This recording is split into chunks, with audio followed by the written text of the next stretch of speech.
Hello বন্ধুরা, আসসালামু আলাইকুম। সকলে কেমন আছো?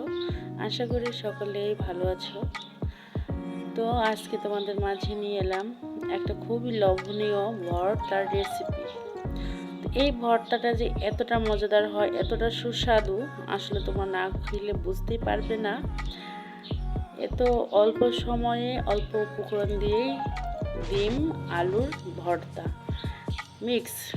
তো আজকের এই মিক্স ভর্তাটা যদি তোমরা পুরো স্টেপ বাই স্টেপ ফলো করো, তাহলেই কিন্তু বুঝতে পারবা যে এটার স্বাদটা কোথায়। তো চলুন শুরু করা যাক। আমার প্রিয় বন্ধুরা, রত্নাস কিচেন লাইভ স্টাইলে আপনাদের স্বাগতম। আশা করতেছি আজকের এই রেসিপিটি ভালো লাগবে আর পুরোটা রেসিপি জুড়ে থাকবেন। তো আমি এখানে সরিষার তেলটা গরম হওয়ার পরেই আমি পেঁয়াজ কুচি দিয়ে দিলাম, না হলে কিন্তু অনেক বাবলস উঠে ফুলে যায়। এই জন্য আগে তেলটা ভালো করে গরম করে নিতে হবে, তাহলে কিন্তু এত ফুলবে না।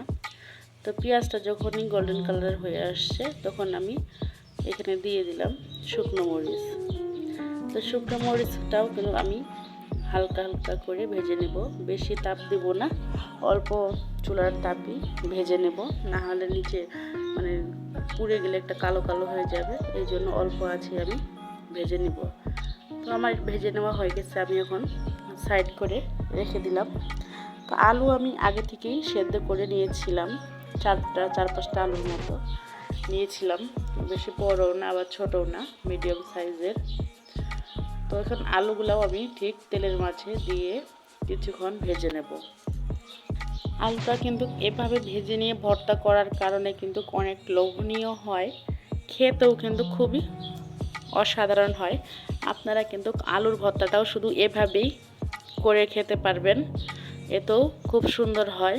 আপনারা চাইলে এখানে রসুন অ্যাড করতে পারেন, তো আমি এখানে রসুনটা দিলাম না। তো আমি ভালো করে আলুগুলো কিন্তু ভেজে নেব, নেড়ে ছেড়ে দিতে হবে যেন নিচে লেগে না যায়, এদিকটাও কিন্তু খেয়াল রাখতে হবে। তো আমি উঠিয়ে নিলাম না পেঁয়াজগুলো, এক সাইডে রেখে দিচ্ছি। আমার মনে হইলো প্রয়োজন পড়বে না, বারবার নেড়ে ছেড়ে দিচ্ছি তার জন্য। তো আমি এখানে ভালো করে আলুগুলো ভাজি নেওয়ার পরে তারপরে পরবর্তী স্টেপ দেখাবো, ততক্ষণ আপনারা দেখুন। আর যারা নতুন আছেন অবশ্যই চ্যানেলটি আমার সাবস্ক্রাইব করে দিবেন। আর দেশ ও দেশের বাইরে যে সকল আমার প্রিয় বন্ধুরা আছো, অবশ্যই আজকের রেসিপিটি কেমন হয়েছে কমেন্টে জানাতে ভুলবে না। তোমাদের কমেন্ট পেয়ে আমি খুবই ভালো লাগে। সবসময়ের মতো এবারও জানাবে যে আজকের রেসিপিটি কেমন হয়েছে। আর এতটা লোভনীয় হয় যে রেসিপিটি না খেলে বুঝবেন না। মানে মাশাআল্লাহ, আমার কথা বলতে বলতেও পানি চলে আসছে মুখে, যে এতটা মানে লোভনীয় হয় এই রেসিপি। তো আবার কিন্তু আলুগুলা ভাজা হয়ে গেছে, দেখুন কালারটা কিন্তু অনেকটা হয়ে গেছে। আর এই সময় মানে আমি যে আলুগুলা ভেজে নিয়েছি, একদমই কিন্তু দেওয়া যাবে না জোরে, মানে চুলার হিটটা জোরে দেওয়া যাবে না।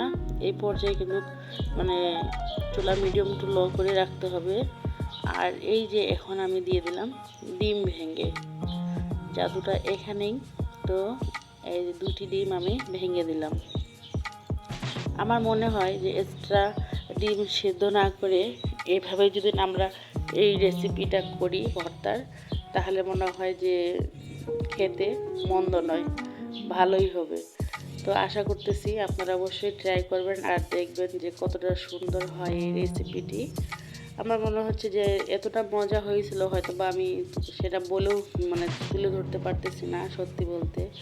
তো আমি ডিমটা কিন্তু এখন ফেটিয়ে দিচ্ছি, মানে ভেঙে ভেঙে দিব ঝুড়ি ঝুড়ি মতো করে। তো এটা কিন্তু এইরকম যখন হয়ে যায় তখন কিন্তু আপনার সেদ্ধ ডিমের মতনই হয়ে যায়, প্রায় পোষেন মানে ডিম পোষ যেভাবে করে ঠিক সেরকম। তো মানে বেশি হিট দিলে কিন্তু পুড়ে যাবে, এই জন্য আমি কিন্তু একদম লো করে দিয়েছি। দেখে বুঝতে পারতেছেন, যেমন ডিমটা সেদ্ধ করে আমরা ভেঙে নিয়ে ভর্তা করি, ঠিক এটা কিন্তু ওই রকমই যে লাগতেছে দেখতে, যে মনে হচ্ছে যে সেদ্ধ করেই আমরা ভেঙে নিয়েছি। আসলে কিন্তু তা না, এটা হলো দেখুন পুরোপুরিটা দেখলেই বুঝতে পারবেন। আর যারা ভিডিওটি দেখতে দেখতে তো পর্যন্ত চলে আসছো এখনও লাইক করোনি, অবশ্যই লাইক করে দিও। এই পর্যায়ে আমি দিয়ে দিচ্ছি এখন কিছু কাঁচামরিচ কুচি আর পেঁয়াজ কুচি। এইভাবে যদি কাঁচামরিচ, পেঁয়াজ কুচি আর ধনিয়া পাতা দিয়ে একটু নেড়ে চেড়ে নিয়ে যায়, খুবই ভালো হয়। আমার কাছে খুবই ভালো লাগে। তো আমি দেখুন সাইড দিয়ে কিন্তু ভালোভাবে নেড়ে চেড়ে নিচ্ছি। আর আলুগুলো কিন্তু এই সাইডেই রয়ে গেছে। মানে এই ভর্তাটা এত অল্প সময়ের মধ্যেও এত মানে মজাদার হয় যা বলার বাহিরে। আশা করতেছি আপনাদেরও খুব ভালো লাগবে। মানে খুবই লোভনীয় হয়েছিল এই রেসিপিটি। বাচ্চারাও তো খুবই পছন্দ করেছে। মানে কি বলবো আর, যাক এতটা মজাদার হয়েছিল যা বলার বাইরে, মাশাআল্লাহ। তো দেখুন এদিকে কিন্তু আমার ওটা ভেজে নেওয়া হয়ে গেছে। এই সময় আমি কিন্তু চুলাটা বন্ধ করে দিয়েছি। তো এখন আমি আলুগুলা সবগুলাই চেপকে নিচ্ছি এখানেই, কারণ একটু গরম অবস্থায় আছে। তো এখানে চেপকে নেওয়ার পরে আমি একটা প্লেটে নামিয়ে নিব। তো আমি আগে কিন্তু আলুগুলো সবগুলাই চেপকে নিব, খুব সুন্দর করে মিহি করে কিন্তু চেপকে নিতে হবে আলুগুলা। তো আলুগুলা কিন্তু আমি অলরেডি ভাতের ভেতরে দিয়ে সেদ্ধ করে নিছিলাম। ওই অল্প টাইমের মধ্যেই কিভাবে টাইম বাঁচানো যায় আর কি, আমি হলো আর কি এই জন্য ভাতের ভেতরে দিয়ে আলুগুলো সেদ্ধ করে নিয়েছি। তো দেখুন আমার কিন্তু এটা হলো একদম আলুগুলো চেপকানো হয়ে গেছে। তো এখন আমি একটা প্লেটে সবগুলাই নামিয়ে নেব। আপনারা যদি ঠিক এইভাবে এই ভর্তার রেসিপিটি করেন, সত্যি খুবই ভালো লাগবে। মানে এতটা মজাদার হয় এই রেসিপিটি, আপনারা না করলে বুঝতেই পারবেন না। তো আমি কিন্তু সবগুলাই উঠিয়ে নিলাম। দেখুন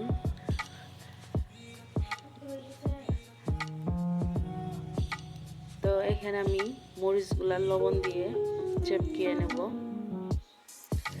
তো বেশি ঝাল দিব না, কারণ অতিরিক্ত গরম, জানি ভর্তা বেশি ঝাল খেতে ভালো লাগে। তো এই গরমের মাঝে মনে হয় ঝাল বেশি না খাওয়াটাই ভালো। এই জন্য আমি বেশি একটা ঝাল দিব না। অতিরিক্ত ঝাল খেলে স্বাস্থ্যের পক্ষেও ক্ষতি। আর তার জন্যই আমি আজকে বেশি একটা ঝাল দিব না। আমি যাতে মিডিয়াম ঝালে যেরকমটা ভালো লাগবে খেতে, ঠিক সেই প্রসেস অনুযায়ী দিয়ে দিলাম। তো আমি কিন্তু আলতো হাতে এখন মিশিয়ে নিচ্ছি সবগুলাই। একদমই জোরে জোরে ঠাসতে যাবেন না, তাহলে কিন্তু ডিমগুলা হয়ে যাবে। তো এই পর্যায়ে আমি উপর দিয়ে আরেকটু সরিষার তেল দিয়ে দেবো। এই সরিষার তেল এইভাবে দেওয়ার জন্য আরও সুন্দর একটা ফ্লেভার আসবে, তো খেতেও ভালো লাগে। সরষের তেল ভর্তার মধ্যে তো সরষের তেলই একটা জাদু। তো যেহেতু আমরা ভর্তা প্রিয়, ভর্তা প্রেমী, তো এই জন্য তো আমাদের সরষের তেলটা প্রয়োজন বেশি। তো বাসার এখানে কিছু পাখি বাসা বাঁধছে, সারাক্ষণ পাখিগুলো চিল্লাচ্ছে, বুঝতে পারতেছেন হয়তো। তো আমার কিন্তু ভর্তা কমপ্লিট, আমি গোল গোল করে পাকিয়ে নিচ্ছি। তো এটা আমার রাতের জন্য ভর্তা ছিল। বাইরে ঘোরাঘুরি করে আসার পরে আর অন্য কিছু করার ইচ্ছা ছিল না, তাই আমি অল্প সময়ের মধ্যেই ভর্তাটা রেডি করে নিলাম একদম পারফেক্টভাবে। মাশাআল্লাহ খুব সুন্দর হয়েছে। অল্প সময়ের মধ্যে যখন সময় বাঁচানোর প্রচুর চিন্তা থাকে যে কি করলে সময়টা বেঁচে যাবে, তো তখন কিন্তু এই রেসিপিটি আপনারা ভর্তার করতে পারেন। আশা করতেছি আপনাদের সকলেরই ভালো লাগবে। তো দেখুন খুব সুন্দরভাবে আমি কিন্তু সার্ভ করে দিলাম। তো আশা করতেছি ভালো লাগবে। আজকের মতো বিদায় নিচ্ছি। ভালো থাকবেন, সুস্থ থাকবেন। আল্লাহ হাফেজ, আসসালামু আলাইকুম।